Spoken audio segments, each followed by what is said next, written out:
ლიტერატურული საღამომშვიდობისა სრულიად საქართველოს. დღეს შაბათია 21 საათი, რაც იმის მაუწყებელია, რომ ტელეკომპანია ქართული საეთერო ბადეში თქვენ თვალყურს ადევნებთ ლიტერატურულ შემეცნებით გადაცემას ქუჯის დროა. გადაცემა, რომლის მთავარი მიზანია საქართველოში კულტურული, სახელოვნებო, ლიტერატურული ცხოვრების საინფორმაციო მხარდაჭერა, გაშუქება, თქვენთვის საინტერესო, რაფინირებული, გემოვნებიანი, დახვეწილი ავტორების წარდგენა, რიგ შემთხვევებში კი შეხსენება და ამ გადაცემას სახელდება თვითონ ქვეტექსტად სარჩულად აქვს ერთი ძალიან ისეთი სანუკვარი სიმბოლური მიზანი, მისია, ამოცანა, როგორც გინდა ისე დავარქვათ, იცით რომ ჩვენ ცნობიერებაში, ისტორიულ მეხსიერებაში ქუჯი არის გაერთიანების, ტერიტორიული ერთიანების სიმბოლიზმი. ამდენად ლიტერატურა როგორც ხიდი, როგორც სივრცე ადამიანების ერთმანეთთან დაბრუნების და ლიტერატურის ხაზით ჩვენი ტერიტორიული მთლიანობის, ერთიანობის აღდგენის მხარდაჭერა. აი ეს არის ქუჯის დრო. ამდენად ჩვენ ხშირად ვამბობთ ხოლმე რომ ქუჯის დროა ავტომატურად ნიშნავს ერთიანობას. ქუჯი გვაერთიანებს, ქუჯი არის სივრცე, სადაც ადამიანები საერთო ღირებულებების ქვეშ ერთიანდებიან, ერთმანეთთან ბრუნდებიან. დღევანდელი ჩვენი გადაცემის ძალიან საინტერესო სტუმრები გახლავთ. ბატონი თამაზ ხმალაძე, ჟურნალისტი, პუბლიცისტი, მთარგმნელი, ძალიან კარგი მწერალი და ქალბატონი მარიამ ჩაკვეტაძე, პოეტესა და რაც მთავარია, ძალიან დიდი გამოცდილების მქონე საბიბლიოთეკო საქმიანობაში, რაც ერთიერთად საინტერესოს გახდის ჩვენს საეთერო პროცესს. სანამ თითოეულ სტუმართან გადავიდოდე უშუალოდ შეკითხვით, პატარა წინაპირობა კიდევ ერთხელ მინდა ვთქვა. ლიტერატურა ყოველთვის იყო, არის და უნდა დარჩეს იმ მთავარ საცავად, იმ არქივად, რომელშიც ჩვენი თვითყოფადობის, იდენტობის, ჩვენი სულიერი მოძრაობის მთელი ცნობიერება აღბეჭდილი. ლიტერატურა არის საშუალება და გზა იმისა, რომ ადამიანმა საკუთარი თავის შესახებ უფრო მეტი გაიგოს. უნდა გავიხსენო ხულიო კორტასარი, როდესაც ერთი ესეთი ტრივიალური შეკითხვით მიმართეს და მას კითხეს, რა არის ბედნიერება? ალბათ მრავალჯერ ჩვენც მოგვისმენია შეკითხვა, ძალიან ბევრი პასუხიც მიგვიღია და კორტასარმა ძალიან ლაკონიურად, მკაფიოდ და ყოველთვის გასაგებ ენაზე თქვა, ბედნიერება ეს არის ინდივიდის საკუთარ თავთან შეთანხმება. დიახაც, საკუთარ იდენტობის გაგებაში, საკუთარ თავთან ღირებულებით შეთანხმებაში ლიტერატურის როლი განუზომელია. მოგესალმებით, მე ამირან ჯანჯღავა ვარ, ქუჯის დროა, ტელეკომპანია ქართული საეთერო ბადეში. ბატონო თამაზ, დიდი მადლობა კიდევ ერთხელ მობრძანებისთვის და მაინტერესებს თქვენ როგორც ქუჯის ჭყონდიდელის პრემიის ლაურეატი და მე ვიცი რომ 2021 წლიდან, თუმცა უფრო ადრეს თქვენ ძალიან აქტიურად იყავით საწყის ეტაპზე ჩართული ამ ლიტერატურული პროექტის დაბადების გარიჟრაზე. ორივე სიტყვით რა გვიამბობთ, ზოგადად ლიტერატურის მნიშვნელობაზე, თავად ლიტერატურულ კონკურს ფესტივალ ქუჯიზე და წინა გადაცემის სტუმრებსაც დაუსვე შეკითხვა, თქვენი აზრიც მაინტერესებს. ტექნოლოგიური პროგრესის კვალდაკვალ ხშირად შეინიშნება ხოლმე ცოტა სულიერი რეგრესები. როგორ ფიქრობთ, თანამედროვე ტექნოლოგიურმა ეპოქამ, ამ ცივილიზაციურმა ტექნოლოგიურმა დაპყრობებმა ხომ არ შეასუსტა ჩვენში ლიტერატურული პროცესები? აი თქვენ კარგად ეცნობით ქართულ ლიტერატურას და მაინტერესებთ, როგორ აფასებთ დღევანდელ ქართულ ლიტერატურულ რეალობას?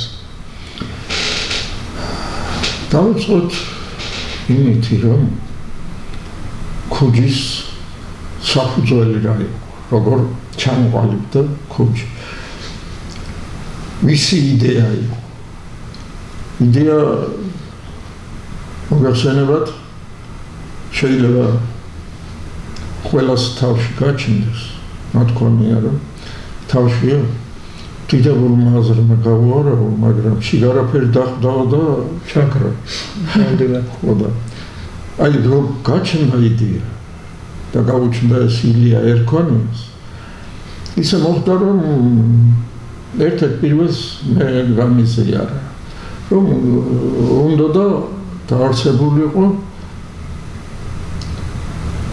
ლიტერატურული პრემია on ქუჯიზე, მაშინ ჯერ სახელდება არ იყო ჩანასახში და არც ფიქრობდით ამაზე რა.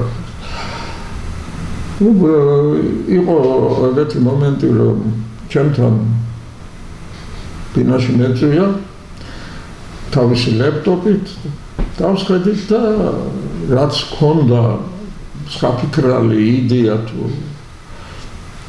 ამ პრემიის დაარსების რა აზრი ქონდა ამ პრემიას და რა მიზანი ქონდა. აი ამაზე ვისაუბრეთ და გეგმაც შედგა ეს ყველაფერი. პირველ ხანებში ჩვენს ილიას ბევრი ამოუდგა მხარში სიტყვით. საქმეზე რომ იდგა ერთეულები შეერჩა გვერდით და გაჭირდა პრემიის დაარსება. გამოჩნდა ისეთ ხალხი, რომელმაც მოიწადინა და უნდა ითქვას მათ შორის ვასილ ბესელია იყო ერთ-ერთი ინიციატორი და იმდროინდელი გვერდში მდგომი ილიას გვერდში მდგომი და არ უნდა დაუკარგოთ ეს სახელიც თავისთავად ვასილ ბესელია ნათლია ქუჯის თვითონ ხო მაშინ რა თქმა უნდა მოკრძალებული მიზნები ჰქონდა ილიასაც და იმ პრემიასაც ძალიან მოკრძალებული ამის მიზანი სულ სხვა იყო შემდეგ უკვე ქუჯიმ დღესდღეობით წარმოუდგენელი იყო იმ ხანით თუ ასეთ მასშტაბებს მიაღწევდა რომელიც აი ყველა საზღვარი გადალახა ჩარჩოები დაანგრია ანათებს და მისი სხივი ხან ბალტიისპირეთში გაგწყინდება ხან მარტვილში ხან ზუგდიდში ხან სიღნაღში და თბილისში და ასე შემდეგ მოკლედ ჩარჩოებს არ ეპყრება და ძალიან ფართე ნაბიჯებით მიდის წინ და მოხარული ვარ და ფაქტობრივად შეიძლება ვთქვა ბატონო თამაზ რომ ქუჯიმ როგორც ლიტერატურას ეს მისტიკური მაგიური ფენომენალური ასე რომ ვთქვათ ენერგეტიკა დაყვება დროის მატერიის ყველა დაბრკოლების მიღმა შეძლო აი ამ იდეური სხივის წინაპლანზე ადამიანები მიხვდნენ რომ საჭირო ასეთ საქმეში გვერდი თანადგომა და მართლაც მასშტაბური გახდა ეს კონკურსი ძალიან ბევრი ახალგაზრდა გამოიყვანა სააშკარაოზე და ასევე მივიწყებული ცნობილი ადამიანები რომლებიც არ ახსოვდა არც იცოდა საზოგადოებამ ბევრი ასეთი ადამიანი გამოიყვანა სააშკარაოზე ნამდვილად მარიამ თქვენ ბრძანდებით ქუჯის ლიტერატურულ ფესტივალის ორგზის ფინალისტი პოეზიის ნომინაციაში და ალბათ ძალიან საინტერესოა პოეზიის გარდა თქვენს პირად ცხოვრებაში ინდივიდუალური პიროვნული ზრდის პროცესში რა თქმა უნდა საბიბლიოთეკო საქმიანობის კვალდაკვალ წიგნი ძალიან ახლომყოფი ცოცხალური ბუნებრივი მოვლენაა თქვენთვის იგივე კითხვით მინდა თქვენთან გადმოვიდე ბუნებრივია აი ჩვენ წინა გადაცემაში ვახსენეთ ბატონო თამაზ პოლ გოგენი და არა მხოლოდ გოგენი ბევრი დიდი შემოქმედი ხშირად აი ამ ურბანულ ხმაურს აი ამ ცივილიზაციის სენს გაერიდებოდა ხოლმე და მარტოსულობაში ცდილობდა შინაგანი წვის პროცესის წინაპლანზე წამოწევას საკუთარ თავთან ყურის დაგდებით დიახ აი თქვენ როგორ ფიქრობთ მარიამ მით უმეტეს საბიბლიოთეკო გაერთიანებაში ლიტერატურულ პროცესებში ძალიან აქტიურად ხართ ყოველდღიურობაში ჩართული ხომ არ ვდგავართ იმ საფრთხეების და რისკების წინაშე როდესაც ეს ორი სიტყვა პროგრესი და რეგრესი ძალიან ახლომყოფობს ერთმანეთთან და ტექნოლოგიური პროგრესი ხომ არ იწვევს სულის შინაარსის გამოფიტვას დიახ მოგესალმებით კიდევ ერთხელ და მადლობა მოწვევისთვის გადაცემაში ჩემი ურთიერთობა ქუჯისთან მოკლედ მოვიხილავ ჩემს ემოციებს, ჩემს კავშირს ქუჯისთან და რამდენადაც დრო მექნება ვისაუბრებ იმ შთაბეჭდილებებზე, რომელიც მე შარშანდელი ფესტივალიდან წამოვიღე და წელსაც ვიყავი მონაწილე ახლა 2025 წლის ფესტივალის. მარტულს უკავშირდება, რა თქმა უნდა, ჩანასახშივე ქუჯის დაბადება და ამიტომ უფრო მეტად მარტულზე ვისაუბრებ იმ შთაბეჭდილებებზე, რომელიც შარშანის მარტულში ჩატარდა ფესტივალი და ამიტომაც წავიყვან საუბარს ახლა ამ კუთხით. დიახ, მხარეთმცოდნეობის მუზეუმში მის კედლებში გაჟღერდაო გავიმეორებ ბატონი თამაზის სიტყვებს, პირველად ქუჯის სახელი, რომელიც ზუსტად ვასილ ბესელიამ გააჟღერა. და შემდეგ ამას ფრთების შეესხა და მთავარი მართლაც იდეა არ არის მისი განხორციელებაა მნიშვნელოვანი. ჩემი მონაწილეობა როგორც მწერლის ქუჯის ფესტივალში არ იყო მხოლოდ იმ ამბიციების გამო, რომ მე ყოფილიყავი გამარჯვებული. ეს ფინალისტობა ჩემთვის ძალიან მნიშვნელოვანი აღმოჩნდა ურთიერთობა ასეთ საზოგადოებასთან, როგორი ადამიანებიც მართავენ მას და საზოგადოების გამოჩენილ ურთიერთობა აუცილებელია, სწორედ რაც თქვენ თქვით, ფიზიკური ურთიერთობა, რადგან ტექნოლოგიებმა რაღაც თავისი უარყოფითი გამოიწვია და ეს ბუნებრივი ურთიერთობები რატომღაც მეორე პლანზე გადავიდა და შარშანდელი ფესტივალი მე ვისაუბრებ ახლა იმ მხარეზე, სადაც შარშანდელი ფესტივალი ჩატარდა და სად იყო და როგორ იყო. ესე იგი, მარტვილის კულტურის ცენტრში ჩატარდა ეს ფესტივალი, რომელიც ტრიფონ ხუხუას სახელობის იყო. მე დავინტერესდი ამ ყველაფრით, რადგან ეს არ არის მარტო ფესტივალში მონაწილეობა და მხოლოდ ფინალისტობით განაწყენებული მოტრიალება და უკან წამოსვლა არ არის ფესტივალი. აქამდე მე მომაქვს საზოგადოებისთვის ეს ამბავი, რომ რამდენად ძვირფასი და დიდარი მუზეუმის პატრონი არის მარტვილი, როგორც საქართველოს ერთ-ერთი დიდარი მხარე. ტრიფონ ხუხუა, რომლის სახელობის ცენტრში ჩატარდა ეს ფესტივალი, ყოფილა რეპრესირებული ლოდბარი. ის რაღაც მეგრელიზაციის პერიოდში 52 წელს გადაასახლეს და რკინის მაღაროებში მუშაობდა, რომელმაც იქ ქართული პოლიფონიური სიმღერა ჩამოაყალიბა იქაც და შემდეგ რეპრესიებიდან დაბრუნებული ისე სამეგრელო სოფლებში ქმნის გუნდს აყალიბებს და იღწვის და ესეთი ადამიანის სახელი გახდა ჩემთვის საინტერესო, იმიტომ რომ ვიყავი მისი სახელობის ცენტრში და დავინტერესდი, რომ ეს გამომეტანა შემდეგ სხვა ადამიანებსაც ცოდნოდა და ამ წიგნში დაფეჭდილია ეს სტატია, სადაც მიმოვიხილავ სწორედ მხარეთმცოდნეობის მუზეუმში, სადაც დაიბადა ამ ფესტივალის სახელი. ჩვენ მოკლედ ვთქვათ, რომ დროის გამო იქ ესე იგი, აქ ხვდებით ჩვენ ძველი წელთაღრიცხვის მეოთხე საუკუნით თარიღდება ის ბრინჯაოს ქანდაკებამ, ქადაგებელი ქვია ამ ქანდაკებას, უძვირფასეს ექსპონატებს და არტეფაქტებს ხვდებით ამ მუზეუმში. ამითაც არის სხვა ადამიანების დაინტერესება, ხომ? აი ამას ყველაფერს ემსახურება ქუჯის ფესტივალი, არა მარტო ლექსების გამოფენას თუ პირველ-მეორე ადგილზე ერეკლე ხო თავისთავად ერთ-ერთი სხივი იყო ამ ფესტივალის, თუმცა მისი სინათლე და მისი განათლება მაინც არ დაიმალებოდა ის ყველგან ჩანს, როგორი თაობა მოდის, მაგრამ ქუჯი ხო ერთ-ერთი იყო, ვინც ის აღმოაჩინა და მისმა წიგნმა გაიმარჯვა. თქვენ რეცენზია წარადგინეს სიღნაღში ამ გამარჯვებული წიგნების და შემდეგ ბატონი თამაზი ისაუბრებს. აი ხა მხარეთმცოდნეობის მუზეუმს დაუბრუნდეთ, რატომ არის მნიშვნელოვანი გავაჟღეროთ ტურისტული კუთხით იგივე.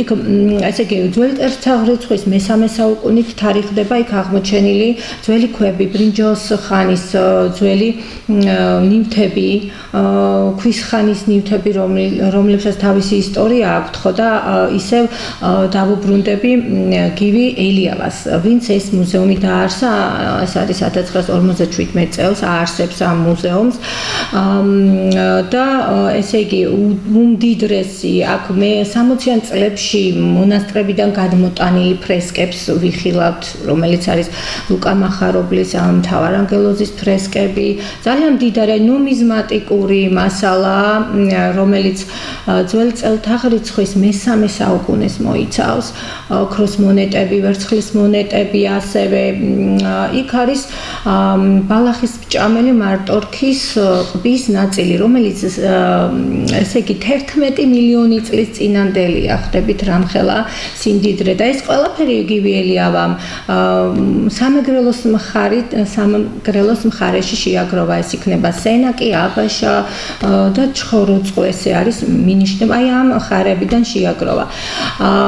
თქვათ უამრავი სამეგრელოს ეთნოსისთვის დამახასიათებელი ნივთები, რითაც მათი ყოფა ცხოვრება წარსული თვალსაჩინოა და ბატონო რაულ ჩილაჩავამ ძალიან კარგად განგვიმარტა თითოეული ნივთის სახელწოდება, რატომ მოიხმარდნენ როგორ და ნიშანდობლივია ჩინურ გამოგონებას წინ უსწრებს ის დაზგა, რომელიც იქვიხილეთ ძვირფასი ქსოვილებს აკეთებდნენ იმ პერიოდში და ესეთი მუზეუმი ამპელოგრაფიის სტრუქტურის კუთხით იქ ნაკვეთი არის გამოყოფილი კოლხური უძვირფასესი ჯიშების, ყურძნის ჯიშებისთვის და დღესაც დაინტერესებულ სტუმრებს თუ ტურისტებს უმასპინძლდებიან ამ იშვიათი ჯიშის ყურძნით და ეს თითოეული ორიგინალი სცენარე მარცვლეული თუ ყურძნის ფოთოლი ორიგინალი მოთავსებულია ჩარჩოში და იქ დამხმარელებებს ეძლევა საშუალება იხილოს ეს ასევე თვითფასი ქვები,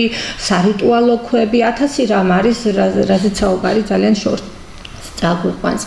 შემდეგ დადიანების სასახლეც იყო ამ პროგრამაში, რომელიც ივანე მეუნარგია მასზე ამბობს, რომ ესე იგი კოლხური ვაზის ჯიშების სამშობლოში და კალმახების მდინარე ჭიშურასთან არის ადგას დადიანების სასახლე, ასე აღწერს და ყველაფერი მანანახ ყველაფერი რისი ნახვის შემდეგაც მე ემოცია გამიჩნდა, გავაზიარე ჩემ სტატიაში ალმანახი ქუჯი წელს დაიბეჭდა ლევანდელ შარშანდელი ფესტივალის შესახებ წელს დაიბეჭდა წიგნი და იქ იხილავთ ამის შესახებ ძალიან ბევრი ინფორმაციას, ვისაც დაინტერესებს თუ რამხელა მდიდარი მხარე არის მხარეთმცოდნეობის მუზეუმის სახით, მხოლოდ ესეც რო ვთქვათ მარტვილი ეგ ჭყონდიდელის გიორგი ჭყონდიდელის მხარია და ის წიგნობარ თუ ხუცესი იყო და მწიგნობრობას აი სწორედ მანდ ეყრება საფუძველი, რასაც ლიტერატურული ფესტივალი ქუჯი. ძალიან დიდი მადლობა მარიამ ისეთი ვრცელი ისტორიული ექსკურსიისთვის, რამაც კიდევ ერთხელ ცხადყური, რითიც ჩვენ დავიწყეთ საუბარი, რომ ლიტერატურა არის ის საცავი, რომელიც ყველა იმ კომპონენტს, ელემენტს აერთიანებს, თაობა და თაობათა შორის გადაცემს და ინარჩუნებს, მხარს უჭერს, რაც არის ჩვენი თვითყოფადობის იდენტობის ერთ-ერთი მთავარი ხერხემალი. თქვენ შეეხეთ ძალიან ვრცლად და ყოველთვის, როდესაც ჩვენ ვსაუბრობთ აი ამ პროცესებზე, ჩვენს განსხვავებლობაზე და ისტორიულ მრავალფეროვან, მრავალწახნაგოვან კულტურულ ღირებულებებზე, არ შეიძლება გამორჩეს ჩვენი ერის კონსტიტუცია, ჩვენი ცნობიერების ერთ-ერთი მდგენელი ვეფხისტყაოსანი და დღეს თანამედროვე დემოკრატიულ კულტურაში ძალიან ბევრი ისეთი ტერმინი, რომელიც თანდათან მკვიდრდება, ვეფხისტყაოსანმა იმთავითვე ხელი შეუწყო. მაგალითად, მე შემიძლია ვთქვა меритократия, მე შემიძლია ვთქვა ზოგადად კოსმოპოლიტიზმი, იგივე ალტრუიზმი, ბევრი ისეთი ტერმინი, რაც აუცილებელია ცნობიერებისთვის. აუცილებელია, დიახ. ეს არის უანგარო უპირობო მზრუნველობა, რაც ვეფხისტყაოსანმა შემოიტანა.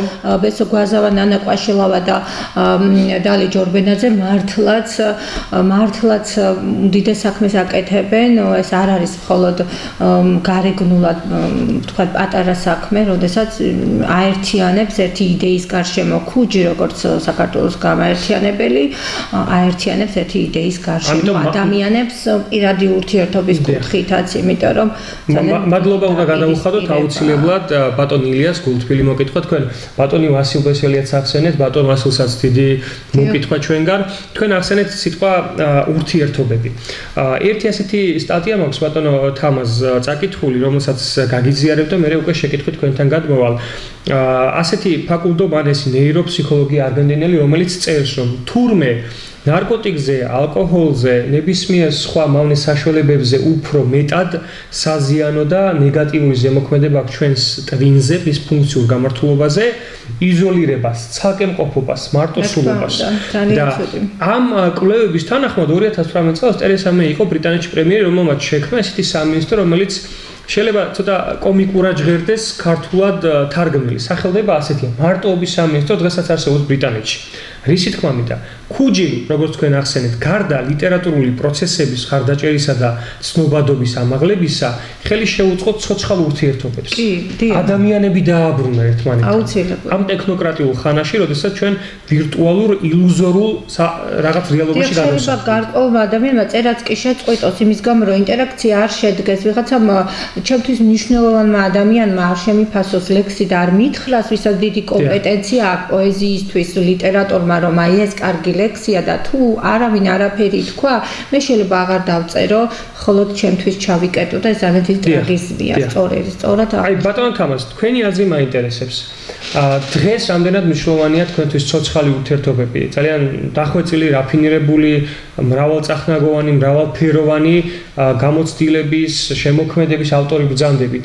რამდენად მნიშვნელოვანია თქვენი შემოქმედება ცოცხლად იყოს მოსმენელი, გაზიარებული, მხარდაჭერილი და არა მხოლოდ სოციალურ აი ამ ინტერნეტ სივრცეში და ამ ტექნოკრატიულ რაღაც სხვა განზომილებაში. წიგნთან. არაფერი თქვა. მე თვითონ დიდად დამაზარალა. თქოთ ამ 30 წლის წინანდელმა ამბებმა. დიახ. რომ წამოვიდა, რომ ლიტერატურა გვერდზე მიაგდეს საერთოდ და წერლობა გვერდით მიაგდეს და გერიც აღარ იყო ჩვენი ყოველდღიური ყოფის. აი ასე დროს ქუჯიდან მსგავსი პროექტები იყო აი როგორც ჟანგბად მიაწოდოს წერლებს ახალგაზრდებისთვის განსაკუთრებით. არავითარ ინტერესი არ იყო წერისა. ჩემო ამბი. არავითარ ინტერესი აღარ იყო წერისა. ესეთ უბედურ დღეები რა თქმა უნდა პოეზიას, წერლობას ადრეს დადგომია. როცა სათავეში მოდიოდნენ გონება დაბნელებული, ხო? თუ ისტორიის მანძილს. როცა სათავეში ისინი საზოგადოებას აბნელებდნენ. აუცილებლად ბნელი საზოგადოება ჭირდება ბნელი გონების მქონე მართვას. სამართავად, დიახ. აი გავიხსენებ ძველი ხალხური ლექსია. სოнгომების წინამდელი. ხალი მყავდა შვენიერი თავმორთული კავოსანი. გავათხოვე გავატანე ჩემი ვეფხვის ტყავოსანი. წაეკითხათ, ვერ გაიგოთ. თურმე იყვნენ ვიროსანი, ისე უკან გამოვიდა ჩემი ვეფხვის ტყავოსანი. ხო გასწორთ? დიახ. ვიროსნები რომ მოდიან საზოგადოების მმართველად, მაშინ უკვე ვეფხვის ტყავოსანი აღარ ვსავაროთ. ვეფხვის ტყავოსანზე ზევამისაუბრეთ, არა სამთავარი წიგნი ჰქონდა ჩვენ ქართველებს, რომელიც მართლა კონსტიტუცია. ერთი იყო სახარება, მეორე ვეფხვის ტყავოსანი და მესამე მე-19 საუკუნეში იაკობ გოგებაშვილის დეტალი. დიახ. აი ეს სამი წიგნი, რომელიც აი სახელმწიფოებრივი წიგნები რო არის. სახელმწიფოებრივი წიგნები და კრავენ ეს სამი წიგნი ქართული საენითა სახარება თელს. ვახტანგ მე-6 სტანდარტში პირველი ხო, სახარება იბეჭდება და ვეფხვის ტყავოსანი. მაშინ ერთი ქვეყანა კი არ არისო, ამბობს ის. ქართლად მრავალი ქვეყანა აღირაცხებს. აი ამ ყველა ქვეყანაში, მრავალ ქვეყანაში, ქართულ ქვეყნებში სახარება იყო. დიახ. გამაერთიანებული. მე ვეფხვის ტყავოსანი არავის დაუზალებია, მაგრამ ალბათ სოჭიდან დარუბანდამდე ვეფხვის ტყავოსანი იცოდნენ და იყო. და შემდეგ უკვე დედაენა გაჭირვება, უბედურობა იყო. დღევანდელობას მუშევადარებთ. დღეს ბედნიერები ვართ, მე-19 საუკუნესთან შედარებით. დედაენა რა დიდი საქმე გააკეთა და დედაენა შეიტანა სინათლე როგორც გვათაჭარის მთიანეთში, ისე თუქეთის ომალოში და ხევსურეთში და ასე შემდეგ. ასე რომ დღესაც ამ წიგნებზე ვართ დაგმობილი მართლმადიდებლობა, დიდი ვეფხვის ტყავოსანი და ქართული ენა. დიახ. ნამდვილად. მე-19 საუკუნის გამოცემები ახსენა და სწორედ გამორჩა წეღან ესე მნიშვნელოვანი ბევრი იყო, მაგრამ ესეც უნდა დავამატო. მე-19 საუკუნის გამოცემების 5000-მდე ეგზემპლარი ინახება იქ საბიბლიოთეკო დაკომპლექტების აი მუზეუმში. კი ბატონო. ანუ ჩვენ ყველანაირად ხელი უნდა შევუწყოთ აი ამ ეროვნული ღირებულებების, ფასეულობების პოპულარიზაციას. უფრო მეტად სააშკარაოზე გამოტანას და ლიტერატურულ კონკურს ფესტივალი ქუჯის ერთ-ერთი მიზანი ზუსტად ეს არის. მე მადლობა მინდა გადავხადო კიდევ ერთხელ ქუჯის დამფუძნებლებს, მადლობა მინდა გადავხადო ტელეკომპანია ქართულს, რომელმაც საერთო დრო დაგვითმო და ძალიან მნიშვნელოვანი და მე არაერთგზის გამომითქვამს გულწრფელი გულისწყობა, რომ თანამედროვე ქართულ მედია სივრცეში სამწუხაროდ არ ვართ განებივრებული ლიტერატურული გადაცემებით და ლიტერატურას არ უჭირავს ის ადგილი, რაც არის სულიერი საკვები.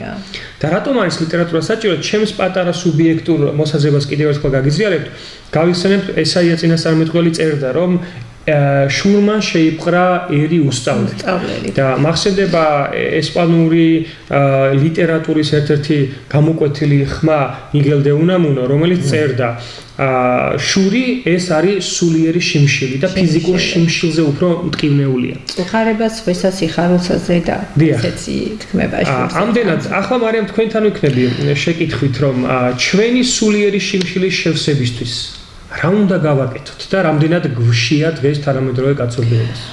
ხო, თუ ჩვეულებრივ მოკვდავს, უბრალო მოკვდავს, შეა მწერალი უბრალო მოკვდავისგან განვასხვავებ ყოველთვის. წერლები განსხვავებით უბრალო და სხვა შიმშილი გვაქვს, სხვა ლიტერატურული შიმშილი გვაქვს. მოკლედ რაღაც არბიტრ მნიშვნელოვანი გამომრჩეს წლევანდელი ფესტივალი, რომელიც სიღნაღში ჩატარდა, ეს ხომ მოიცავს სხვადასხვა ქალაქებს, წინა წლების უკეთში ჩატარდა, წლევანდელი სიღნაღში გაგრძელდა და იქ სარაჯიშვილის მუზეუმში საოპერო ნაწარმოებიც კი იმღერა მეუღლემ და ძალიან შესანიშნავი დღეები იყო.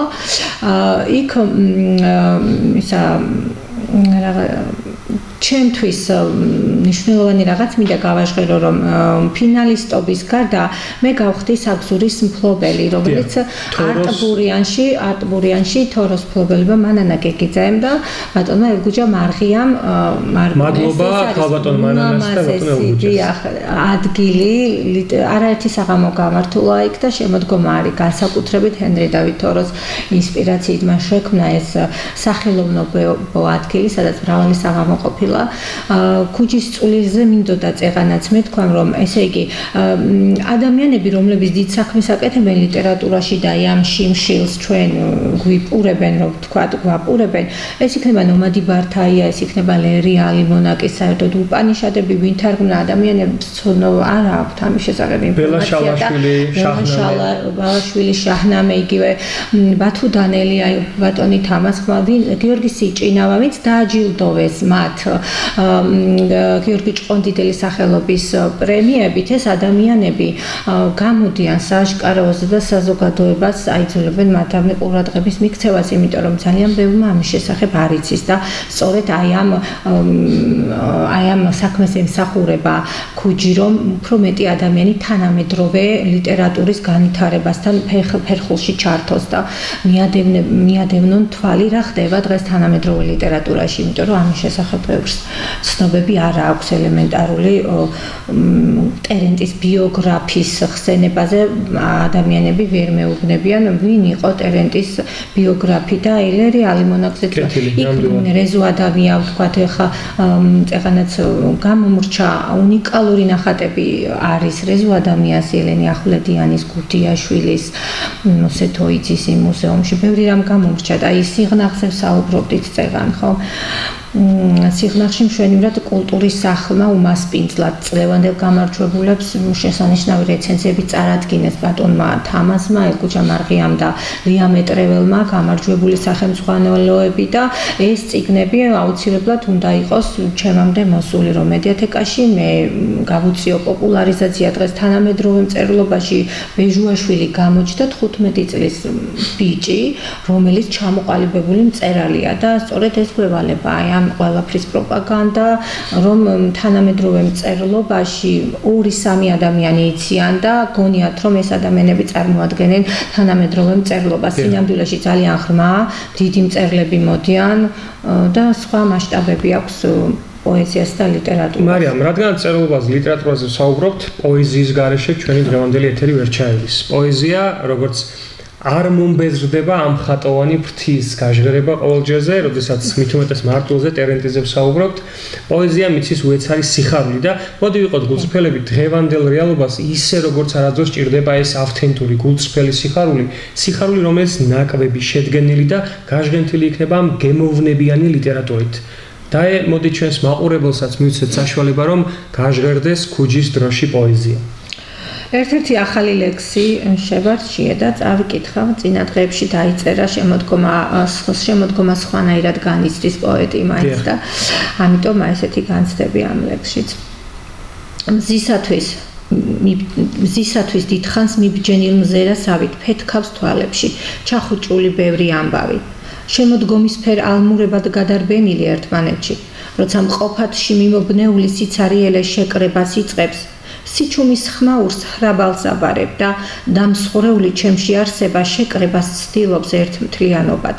ამის დასტურად ალადასტური ახასხასებს ტვინის სფეროებს. გულში შეკუმშულ პოეზიას თუ არ გამოფენ, არად გარგია, სხვის ხასიათზე დაყურადება, ფოთლებივით რომ დაჟანგულან.